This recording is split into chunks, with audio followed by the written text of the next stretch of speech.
From the studios of Staten Island Community Television, you're watching In the Bleachers, the TV show for the world's most passionate sports fans. Hello, everyone, and a very happy early Good Friday and Passover and Easter to you, everyone. I'm Jaime Hixson. Usually you see me here with my friend Hector Bosa, and other times you usually hear him over the airwaves because he's calling us on the phone. Hopefully Hector will be able to join us soon. So in the meantime, I'm going to be going solo.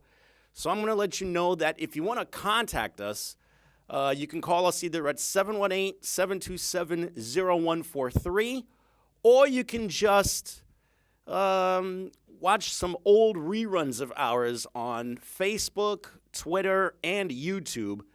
And you can also get us through Instagram and Snapchat. Well, since this is the last full week of March, that only means one thing. It's time for the Final Four. We started with 68 teams in the NCAA tournament, and after a lot of drama, a lot of great competition, and some really wild games that took place, we're finally down to a Final Four. I would say 1/4 of which, to be honest with you, 1/4 of which was not necessarily expected. And all I have to say is this. Anybody who picked either Maryland, Baltimore County, or Buffalo, or Loyola of Chicago in their brackets, you're a very brilliant person, and you know a lot more about the college game than anybody else does. And anybody that picked each of the games that wound up taking place in the tournament and saw this current Final Four of teams, then they're either Kreskin or they must know something that nobody else does, because no one ever saw this one coming. Bottom line is, it's going to be Michigan versus Loyola in one half of the Final Four, and the second one is going to be Villanova versus Kansas in the other Final Four. By the way, before we continue, I want to let you know that Kenny Graham is on the other side of the glass right now, and he is really working hard, going back and forth, trying to make sure that everything is right. Not only is he looking over stuff here, he's also looking over stuff on the production of Let the Good Times Roll, which is going to be hosted by our dear friend Vito Picone pretty soon. And I want to give a special word of thanks to Vito Picone for his friendship and also for all the really cool things that he's done, not only on his show, but also here at the station. Special shout out to our dear friends David and Vinny and so many of the other guys connected to Let the Good Times Roll for being so kind to us in the more than 10 years that we've been doing this show. Anyway, the Final Four has officially been set. It's Loyola of Chicago against Michigan and Villanova against Kansas. Looking back on this entire tournament, easily two of the best stories that have broken out in this tournament two of the best stories out of the tournament are UMBC, which, by the way, became the very first 16 seed to beat a 1 seed since they went to the 64-team and now 68-team format, going back to 1985. And it was the way that UMBC wound up beating Virginia that really caught a lot of people by surprise. They did it with defense, and they did it with the three-point shot. By far, the second best story in this tournament is Loyola, a team that not necessarily was looked at to do that much, but when you think about it, the way they got here,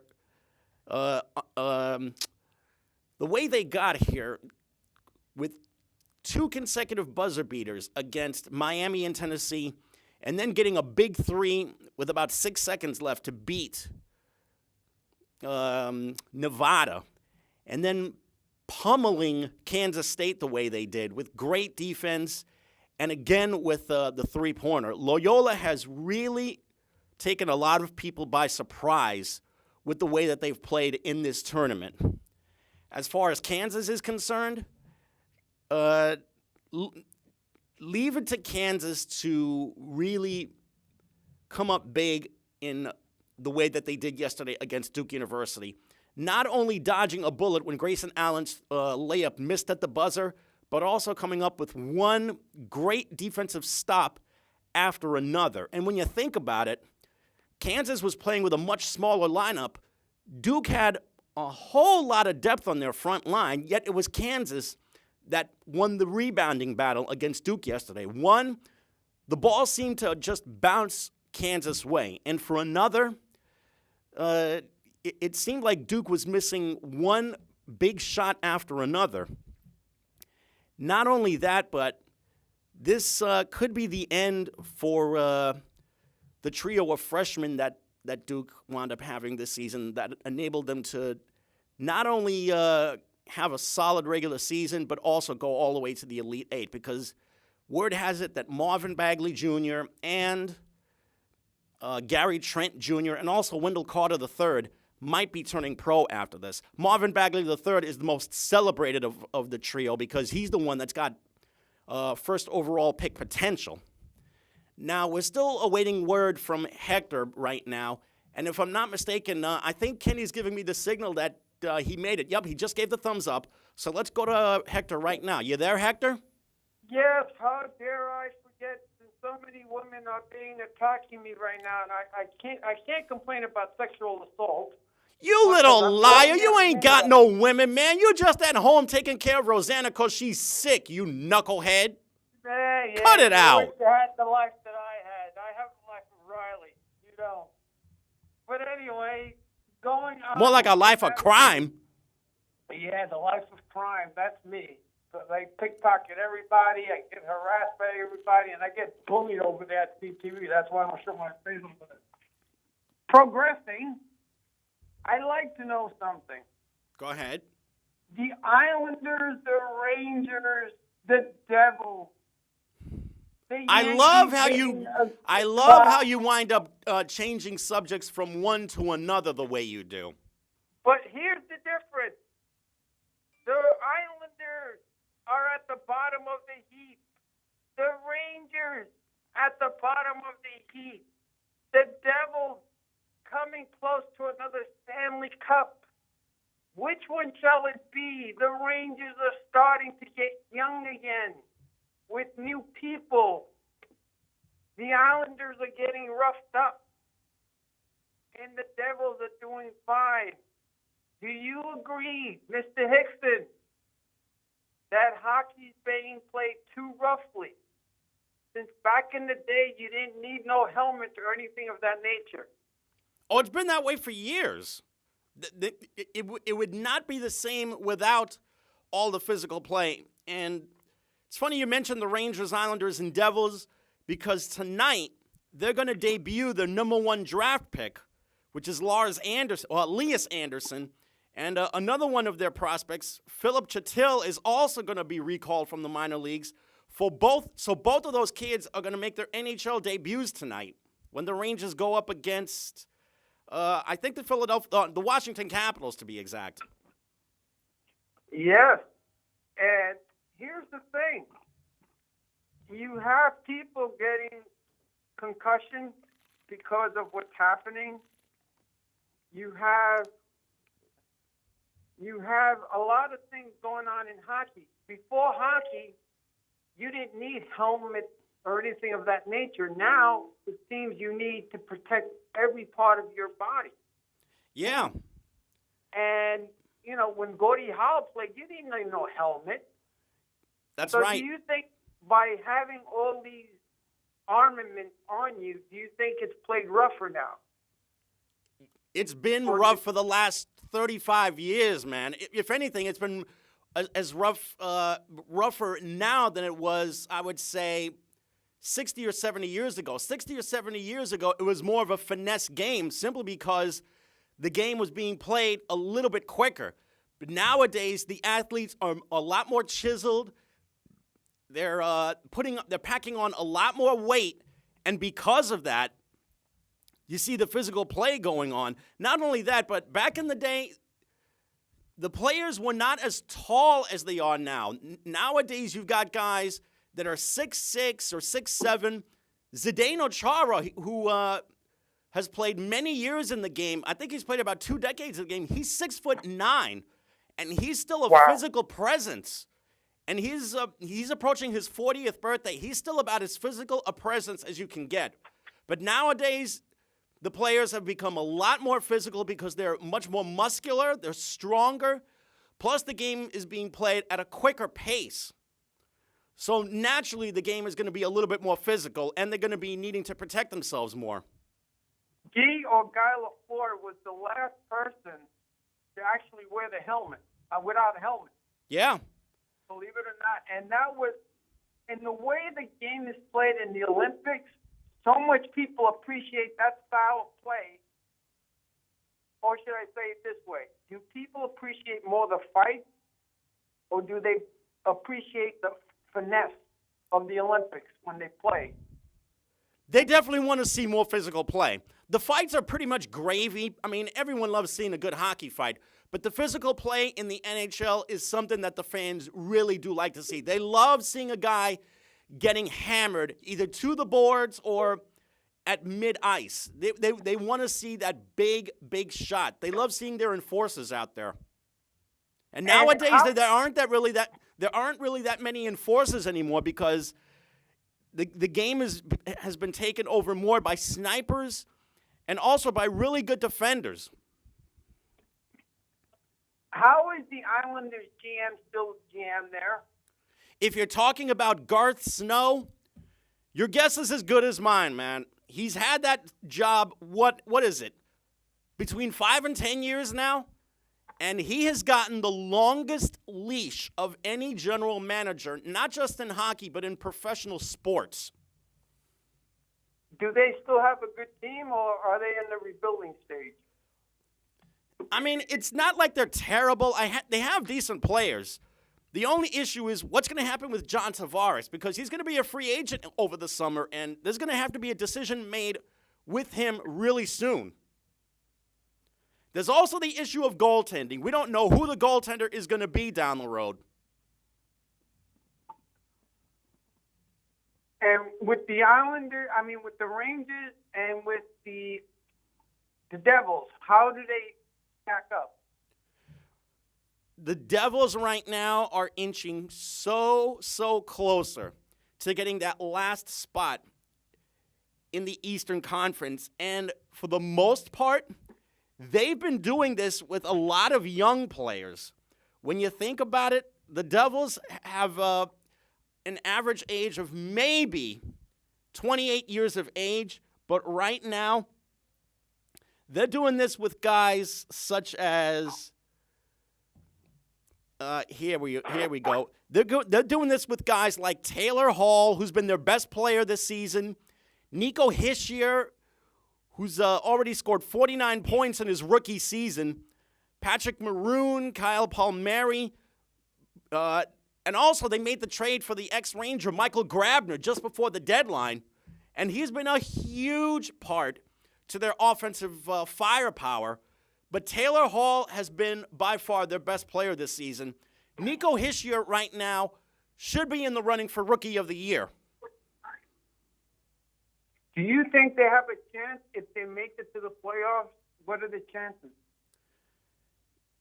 They have a strong chance of making the playoffs. As far as winning the Stanley Cup, I just don't see it. Right now, they would probably play Tampa, and Tampa is just way too strong. They're strong at the wings.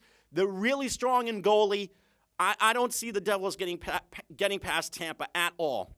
At this rate... I was going to say, who's in first place and who's in second? What's in third? Well, right now, Tampa's got the best team in the Eastern Conference right now, but just barely. They have 106 points, and Boston is right behind them. And at this rate, this is a two-team race for the top spot in the Eastern Conference. Both teams have already made playoff spots. It's just a matter of who gets that Eastern Conference number one seed, and also who gets the President's Trophy for the most scoring points in the league right now. Because at this rate, Nashville has 107 points, and they're just hanging by a thread for that best record in the entire league, which would give them home ice for the entire playoffs. Well, how does the whole league stack up right now? Right now, it's Tampa, well, in no particular order.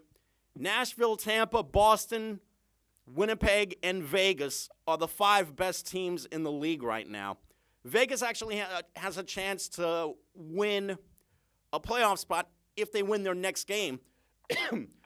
By far, two of the biggest surprises this season are the Vegas Golden Knights and the Winnipeg Jets. The Jets have just defied all odds this season. Vegas has been about as consistent of a team as they've been all season in their expansion year. And Tampa, with all of the offensive firepower that they have, it's just been dynamic to see them play this year.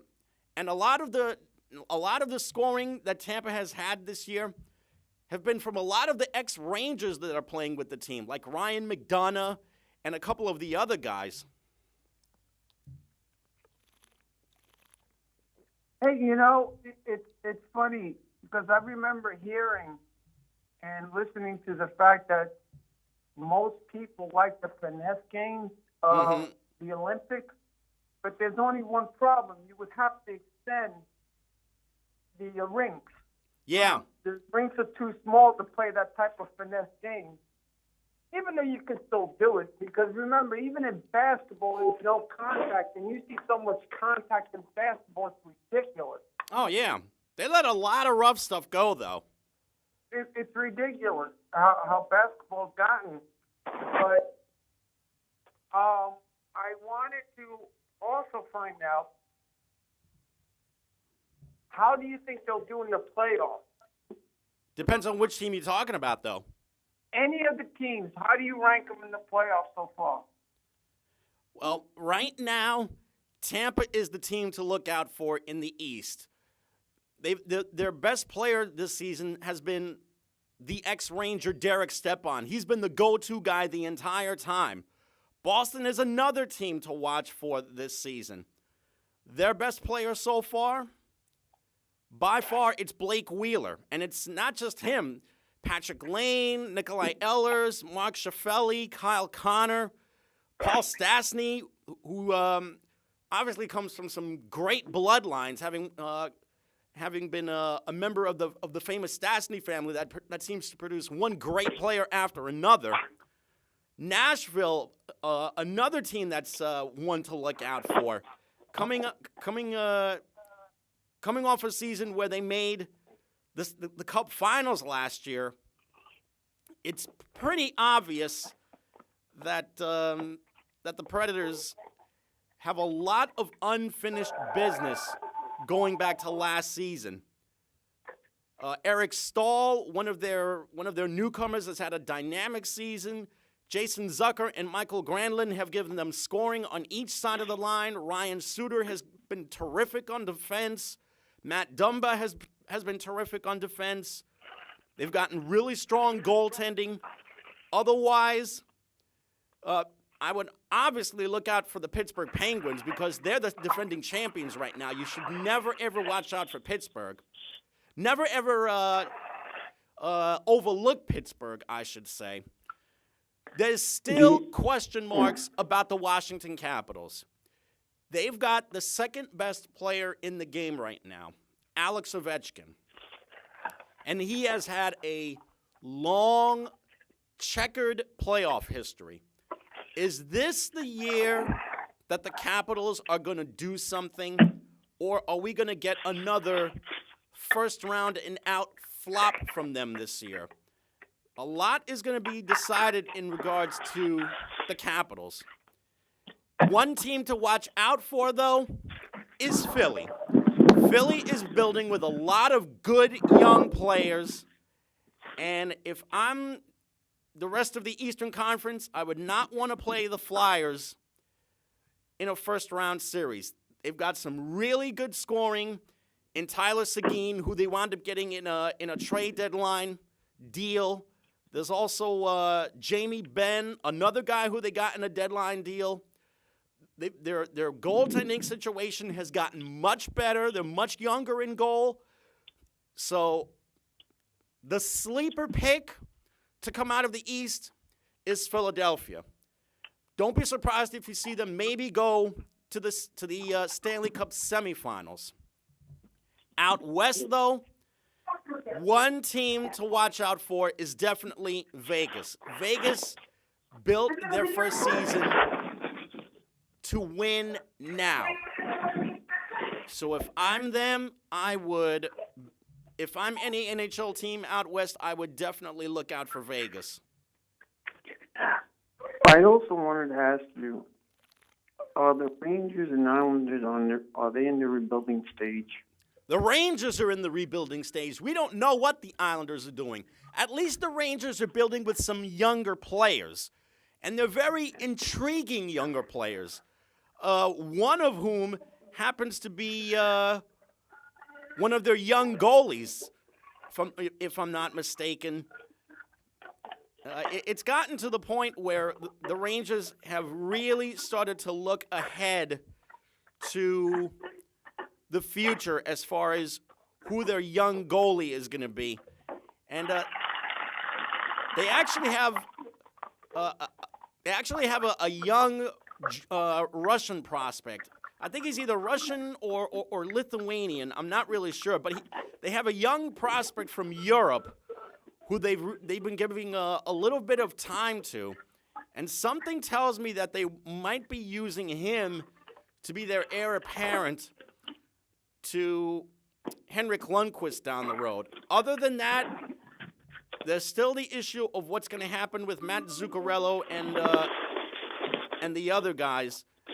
There's also the issue of Hector. What in the world is going on your end, man? I hear a lot of noise on your end. I apologize. I am doing a couple of things that I can't say over the phone. All I can say is there's a lot of ladies around. Oh, cut it out, please. Seriously, what's going on over there?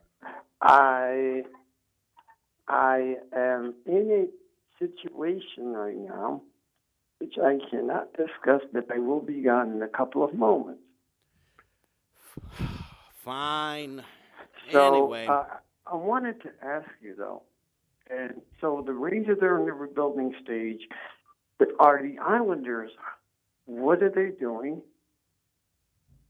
As far as the Islanders are concerned, I could not even begin to tell you what their philosophy is right now. Because to be quite honest with you, it's gotten to the point where even Islander fans are scratching their head about what they want to do. At least they're trying to finish their season strong. And it's not like they're without any good players. The players are there. It's just a matter. It's just a matter of what they're going to do down the road. Goaltending is going to be a real issue. Whether they're going to re-sign John Tavares is going to be a major issue for them. If they do, they're going to have to surround him with some younger players because right now, John Tavares really can't do it all by himself. He's got to get help. I mean, it's not like he doesn't have a support system. It is there. He's got Josh Bailey. He's got Anders Lee. He also has Brock Nelson. So hopefully he'll be able to build around, or they'll be able to build around those four players. That way they can try and contend for the future. But goaltending is going to be a big issue for them. And one thing that is surprising about all this. I hope that, well, at least the Islanders are getting a new stadium. Yeah, supposedly they're going to get a brand new arena on the site of the old Belmont Park, or an old site close to where Belmont Park is. It's a shame they're not playing in Brooklyn. I think it would have. I think they would have had a better fan base if they had a better team. I think the team is not the problem. The fans having to travel on the Long Island Railroad to Brooklyn, that was the problem. No fan wanted to come to Brooklyn. The travel was just way too long for them. It was too time-consuming. And quite frankly, they would be much better in their own surroundings in Nassau County. If not in Uniondale, it would have to be in Elmont, where Belmont Racetrack is. Yeah, and let me ask you, in March Madness, how's the sister doing? If you're talking about Sister Jean's doing real well for himself. Just to give you an idea, Sister Jean has been the team chaplain for Loyola University in Chicago for almost 25 years now. And this run that they've had this season has been about as magical as any team could have. Just think about it. They won the Missouri Valley regular season and conference championships, won 2 buzzer beaters, got a big shot in the last 6 seconds of their third game, then blew out Kansas State to get into the Final Four. Now they've got Michigan going this coming Saturday night. And now, apparently, there's another fan who's up there in age that's getting in on what Sister Jean is doing. It just so happens to be the grandmother of Jalen Rose, the former Michigan star, who also played in the NBA. Jalen Rose's grandmother is now chiming in saying, Loyola's had a really good run, but this time it's Michigan's turn to shine. So they're in the top 4 right now, right? Yep. It's Michigan, Loyola, Kansas, and Villanova that are going to be playing this coming Saturday night. Who are you picking? What are the odds of either one playing, and who's going to be in the final 2?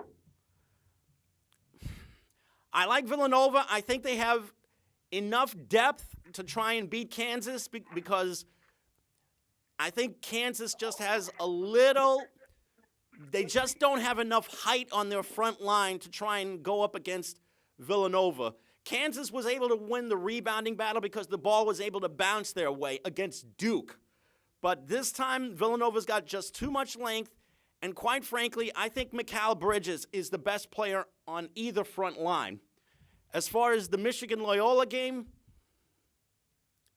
I think Loyola has a chance because they can shoot the three-pointer very well, and they also have really good guard play. But right now, Michigan's got 2 great players, Muhammad Ali Abdur-Rahman, who's a really good playmaker, and Jaren Jackson Jr., who some people are touting as a potential lottery pick. I think he might be the best front-line guy of the 2 players. I think Villanova and Michigan play for the title next Monday night. And how do they stack up if that does so happen? Against each other? Player against player. I What's think the better matchup? Interesting. It's going to be really interesting to see those 2 teams play each other if it happens. Do you think it's going to be strength versus speed? I think Mikal Bridges plays with more brawn. Jaren Jackson plays with a little bit more quickness, and he's also a better three-point shooter, too. Bridges can shoot the 3 every once in a while, but he's so much better on the offensive glass. He's a much better defender, and he's so much more physically strong. I think Bridges can really win that matchup. As far as point guard play, I think Devontae Graham is a little bit more skilled, but Muhammad Ali Abdur-Rahman is a little bit more heady, and I think he's a I think he could be the better player of the two in that matchup. As far as who wins a potential matchup between those two, I still like Villanova in the game.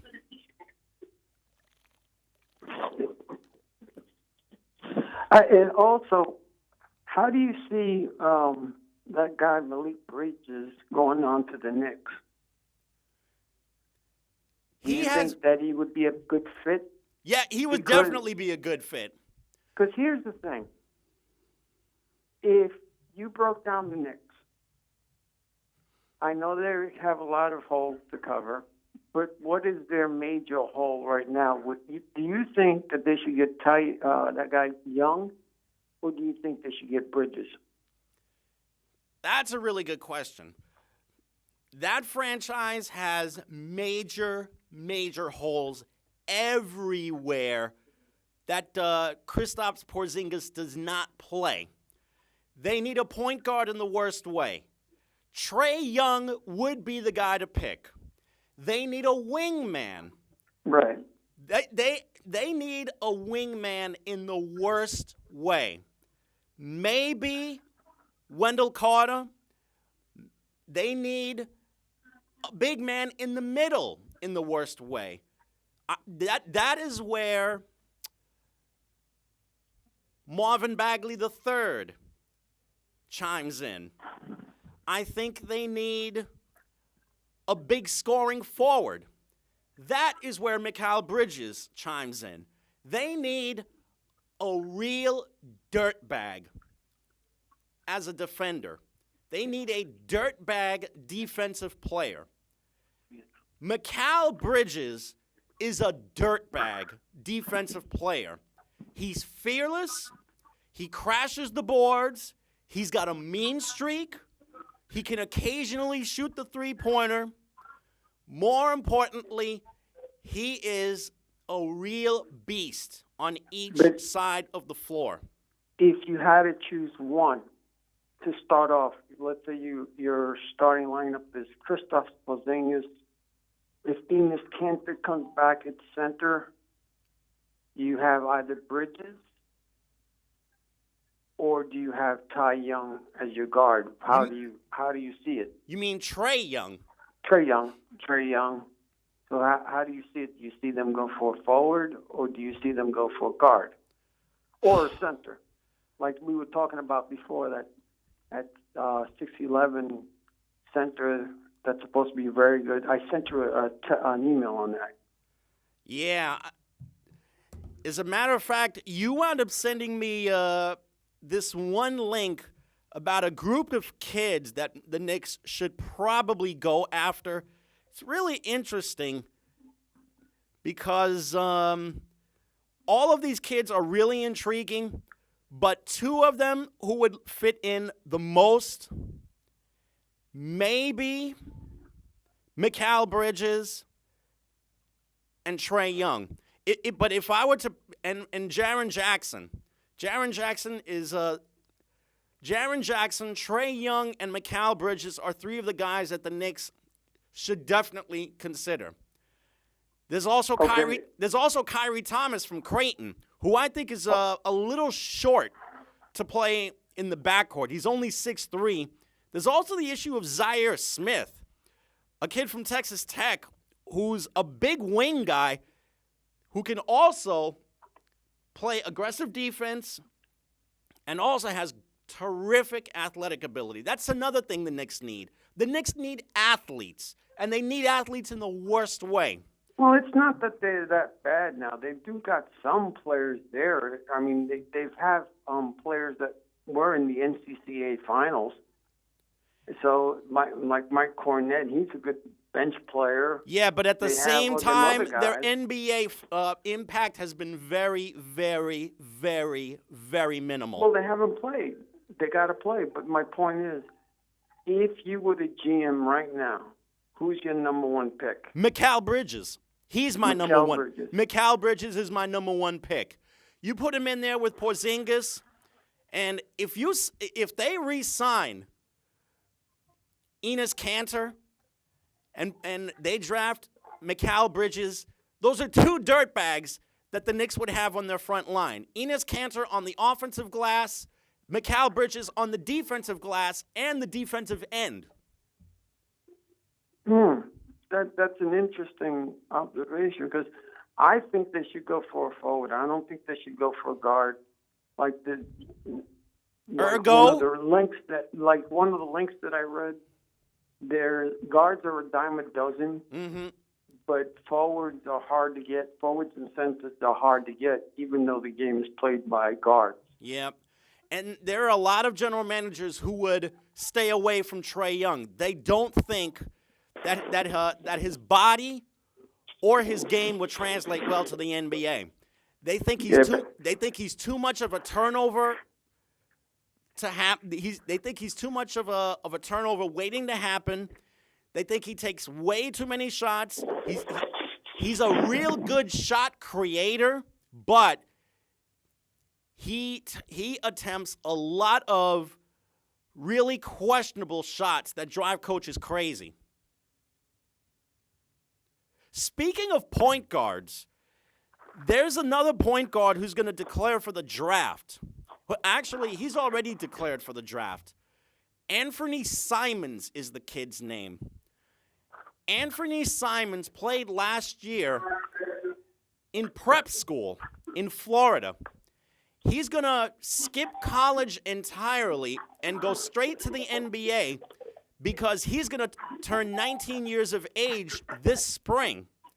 And some are saying he's going to be the better point guard prospect than Trae Young.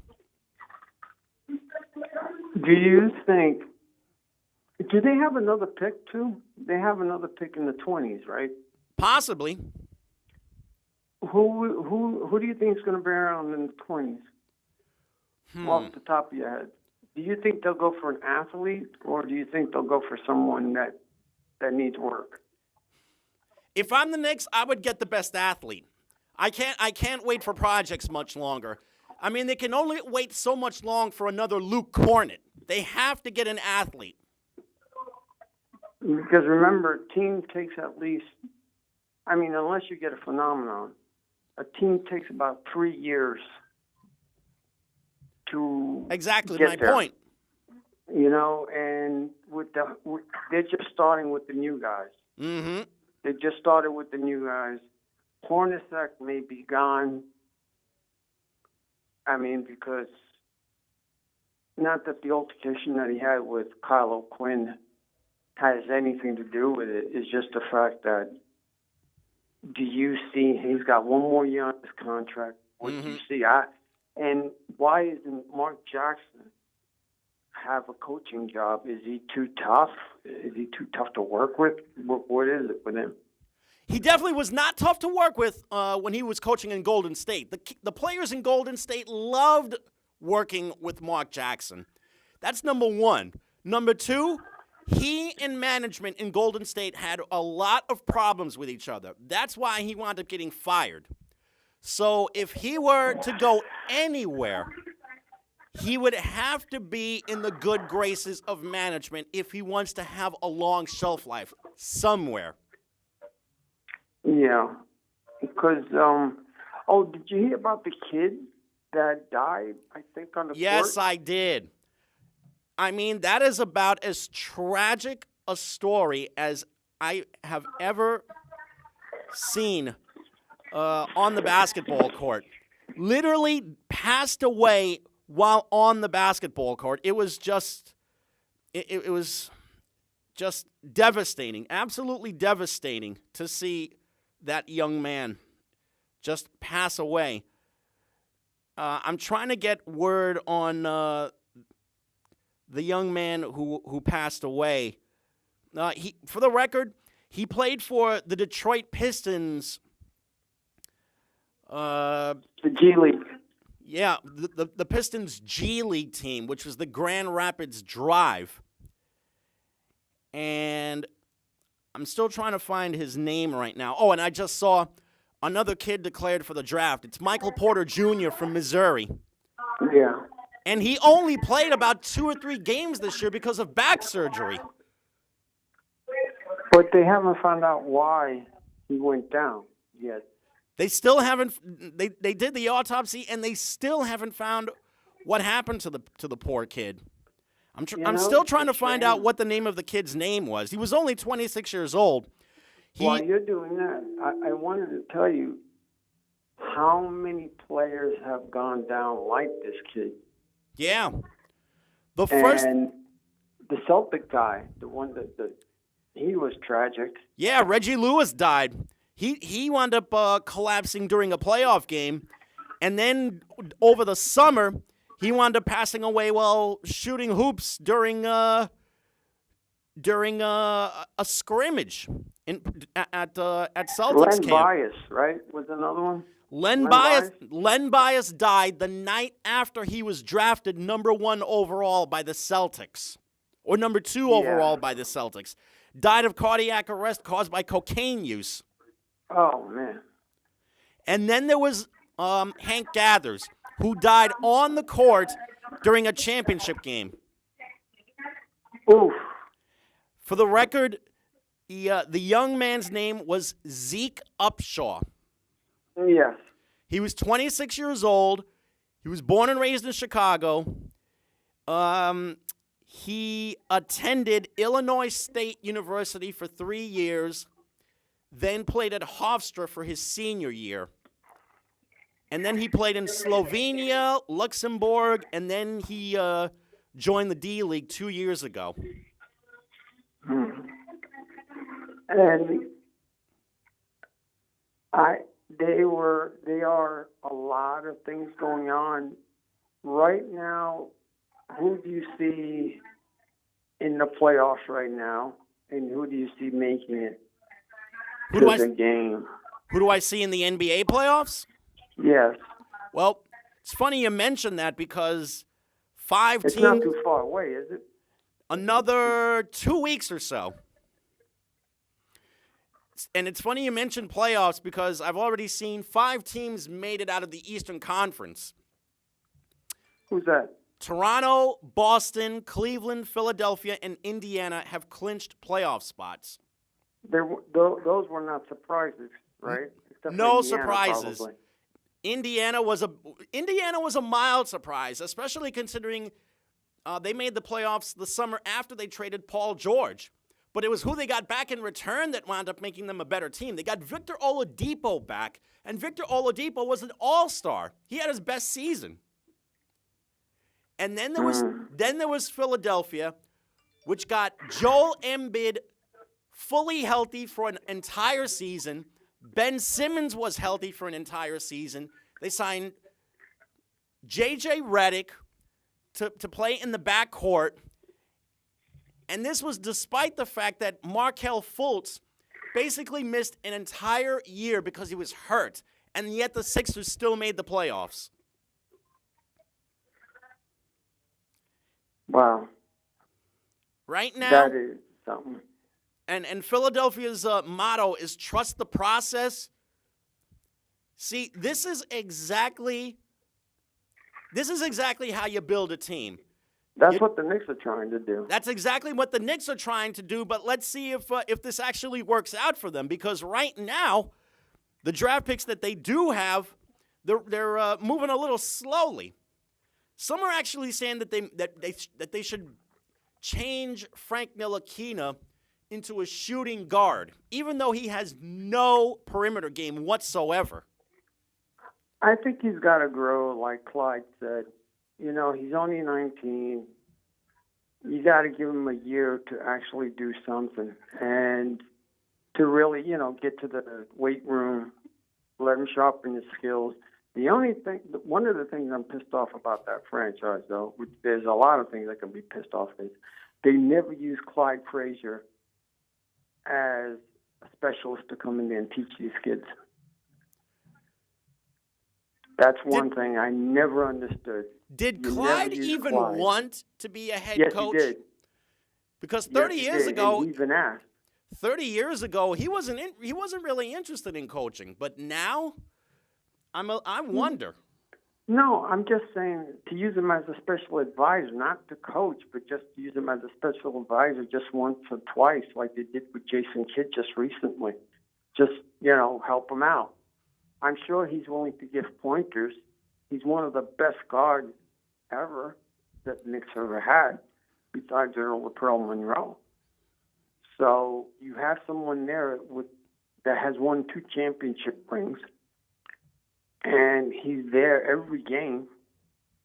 Why not? Use him. You got nothing else to lose. You've tried everything else. While they're at it, where's Willis Reed?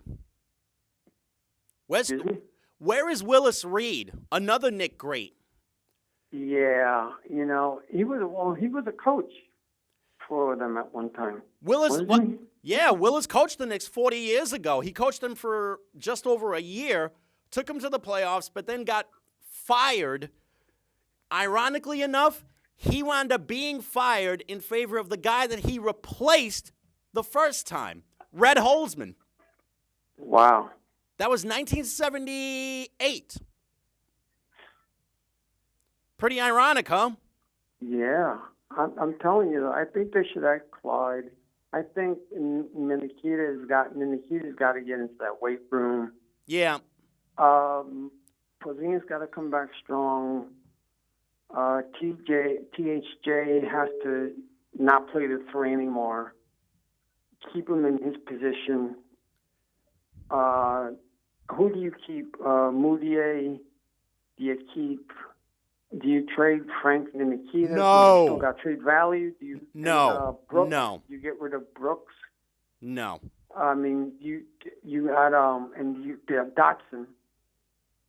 Damian Dotson. Damian Dotson, I would give a chance to. Damian's really intriguing. What sets him apart is his 3-point shooting. They have to give him more playing time. You can't judge a guy on barely 5 to 10 minutes a game. It's not fair to him. At this rate, make Frank Ntilikina a starter. Give him a whole training camp again and have him work with a specialist on working on creating a perimeter game for himself, because his defensive ability, especially as a 2, is really intriguing. Somebody suggested that they should draft Trae Young and put him in the same backcourt with Frank Ntilikina. Do you know how explosive that would be? I think he should play with THJ since they know each other, and then have Moutier and Ninikita play together. That would be, I think, a really good. Now, Brooks and Dotson as your 3rd string with that forward, Bridges coming off. Mm-hmm. So you would have THJ, Burke. If you sign, that's another thing. You don't know if you're going to be able to sign Cantor, O'Quinn, and some of the other guys that are on free agency next year or the opting out. Keep in mind, Enes Kanter has a player option for next year. Exactly. So he can decide if he wants to come back or not. And he just switched management. And I'll tell you right now, it's going to be really hard to turn down $18 million. But how do you see those 5? If Kanter comes back, THJ, Burke, Porzingis, Kanter, and Bridges. Burke has shown some flashes in a couple of games, but is he really the guy that the Knicks want going forward as their everyday point guard? Because he's been really up and down before he came to the Knicks. Who would be your starting 5?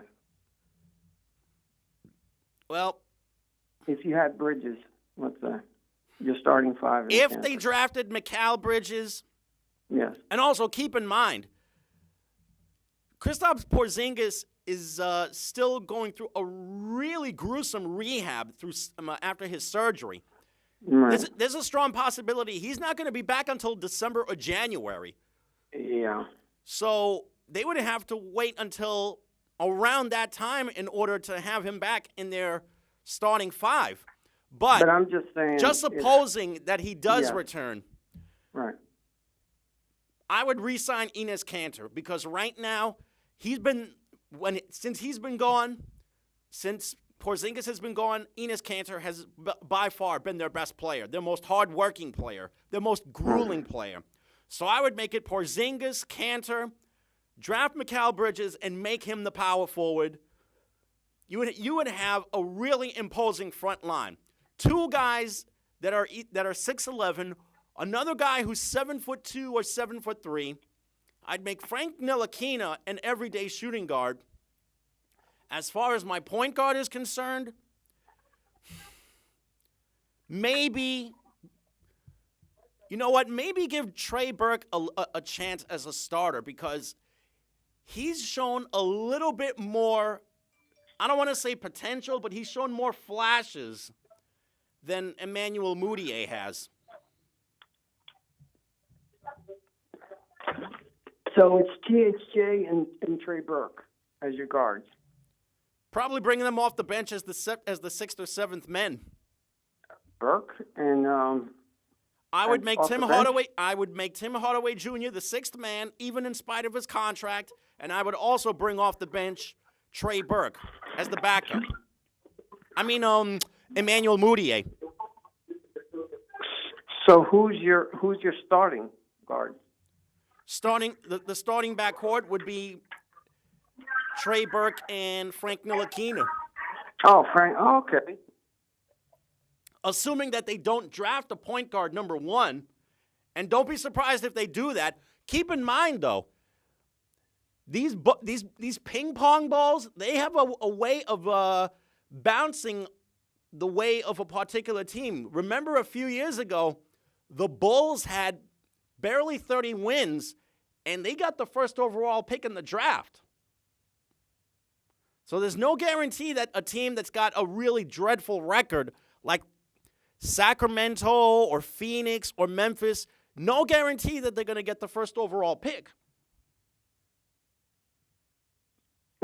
So you see them, and who would be your starting, coming off the bench to replace Kanter? Because remember, you're losing O'Quinn and so on. So who's your second group? My second unit, I already mentioned that Mudiay and Tim Hardaway Jr. should come off the bench. Okay. Maybe have Luke Cornett coming off the bench. It's about center. time. Yeah, as a backup center, have him be the eighth guy coming off the bench. Okay. The number 9 guy coming off the bench. That's gonna be pretty interesting because they've got quite a few guys that they can look to, and there's also guys who have either option years or are going to be unrestricted free agents altogether. Keep in mind, there's also Courtney Lee. Courtney Lee is still under contract for another year or so.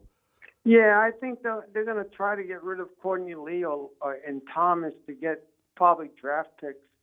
And O'Quinn, I don't think he's coming back. I mean, he's a good guy to come out. And what do you do with Joakim Noah's contract? I mean, I would just wait one more year. Just hold him for one more year. Just pay him.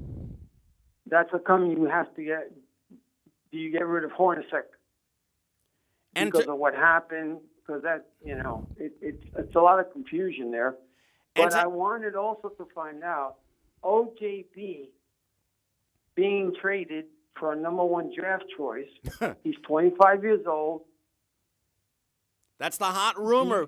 There's Odell Beckham Jr. to the Rams trade rumors now. He's great on the field. Outside, he's somewhat to venture for.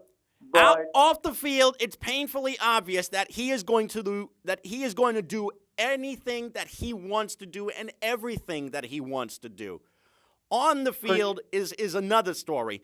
You just don't give up a special talent like that. Because he compared himself to is it the Packers? What's their quarterback?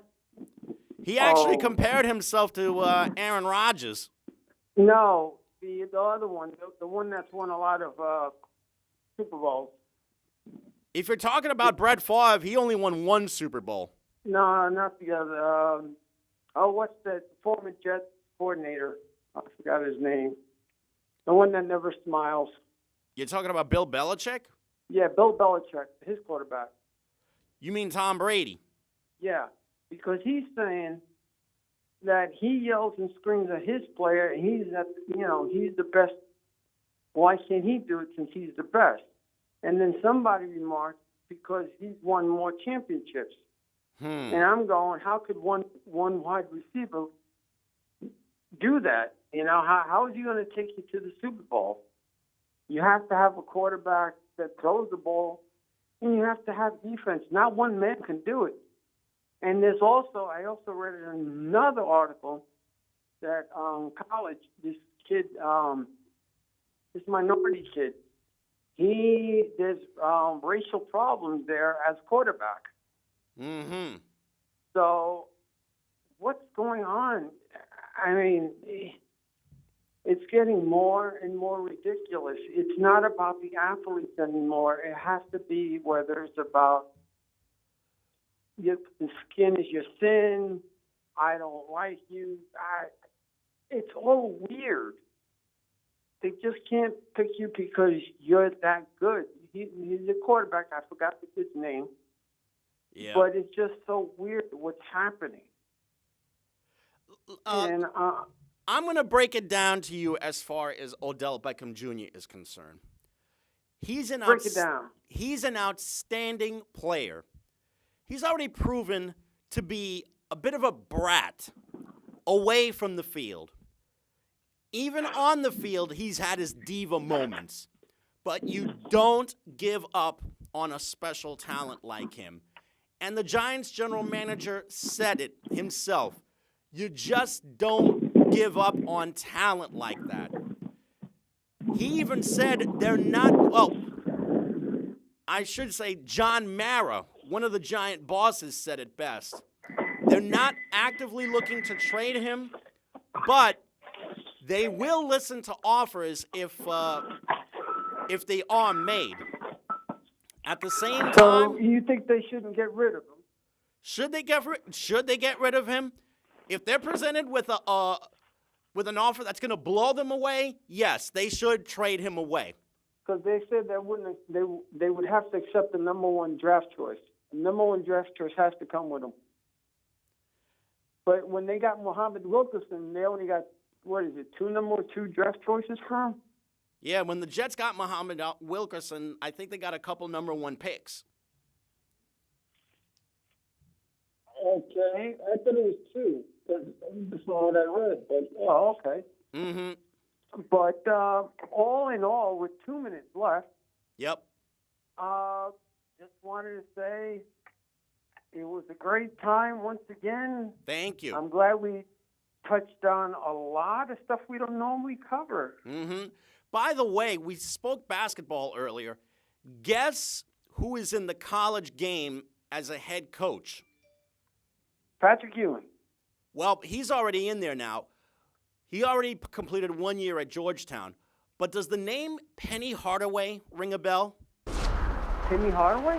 Penny Hardaway just... Oh, Penny Hardaway? Yep. Penny Hardaway just took the job at the University of Memphis, his alma mater. Cool. Yep. And that's good for him. This isn't his first time either. He's been coaching junior high school ball. He's been coaching high school ball.